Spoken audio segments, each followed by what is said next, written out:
Welcome to my channel. This is Darren's Villaging and More presents part 2 of 4 of my new series, Platform and Accessory Painting for my Werewolf in the Cemetery build. If you like this video, like and subscribe for more.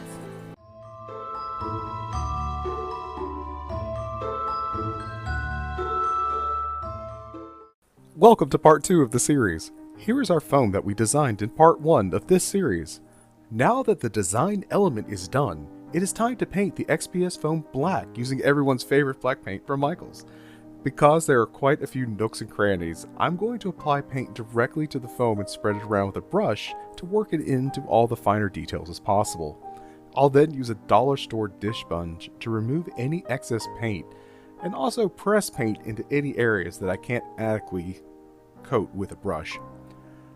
Ultimately, the platform will have moss covering the flat level surfaces. However, the side of the tier will be painted later with a rock aesthetic, using a variety of earth tone colors. Before the rock aesthetic is applied, I want to try to get as much of the pink color of the XPS foam covered as possible. I'll then set this aside to dry and move on to Painting Part 2, Painting Accessories.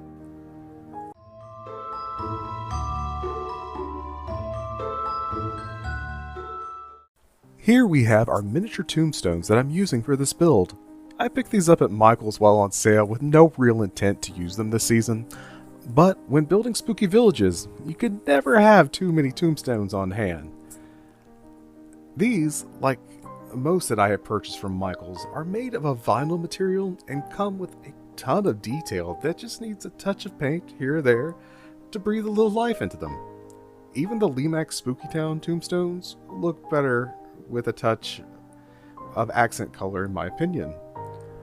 When painting tombstones, I use a variety of paints for different things. I love to use Testors enamel paints for the gloss and matte acrylic paint for more subtle touches.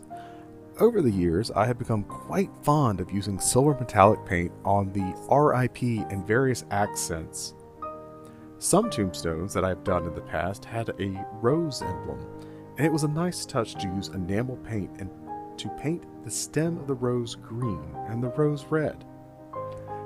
Anything metallic will catch light beautifully, and if you have seen part 1 of this series, you know that the additional LEDs going into this build will have a flicker effect.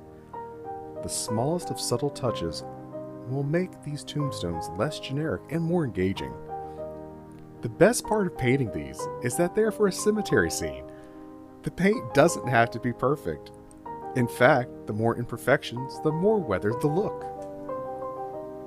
As I finish these up, I'll set them aside and move on to Painting Part 3, Applying Rock Texture.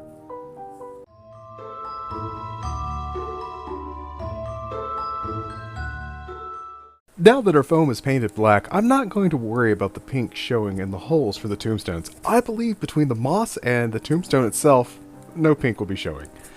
So, to paint the rock texture, I'll be using my favorite dollar store sponge and a variety of earth tone acrylic paints for Michaels. Today we're using Burgundy, Tan, and Olive Green.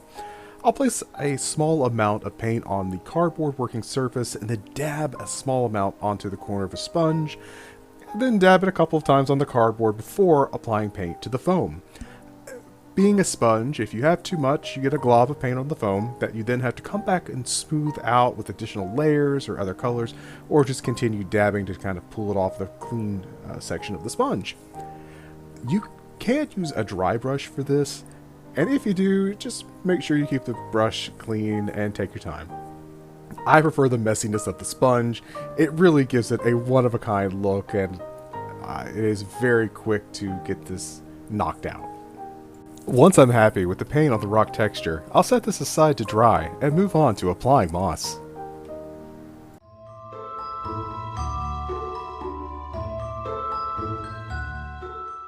Now that the rock texture is dry, it is time to apply moss as a ground cover. This is my bag of moss matte scraps that I'll be using today. I'll go through and see what pieces, as is, fit with best and minimal trimming for this project. I have been using scraps and spare parts as nothing was specifically purchased for this build. If you are wondering why I'm using a dark green moss for this project, the answer is because I'm from the southern United States. I'm often still mowing my own lawn till mid-November, and Halloween for me is a green lawn and leaves, and a few pine needles. If you take on this build, use whatever ground cover best suits you. Once I have all of the pieces in place, I'll use some low temp hot glue and secure the pieces to the foam. And then using a pair of craft shears, I'll trim around the edges of the moss to clean it up. This leaves one final task with the moss, and that is to take an Exacto knife and cut through the matte pieces where each tombstone will sit. For this, I'm using my finger to feel for the indentation of the tombstones, and then a number 10 blade to cut. I'll try to cut out the rectangular shape of each tombstone base. If all of the moss doesn't come out, that's perfectly fine, as it will help the tombstone stay in place. You can start with an Exacto knife, and then using a sharp pair of crafting scissors, also cut out each space. Once this is done, it's time to move on to part 3 of the series, creating LED platform lighting. Thank you for watching. This has been Darren's Villaging and More presents part 2 of 4, platform and accessories painting, for my Werewolf in the Cemetery build. Stay tuned for part 3 of 4, creating LED platform lighting.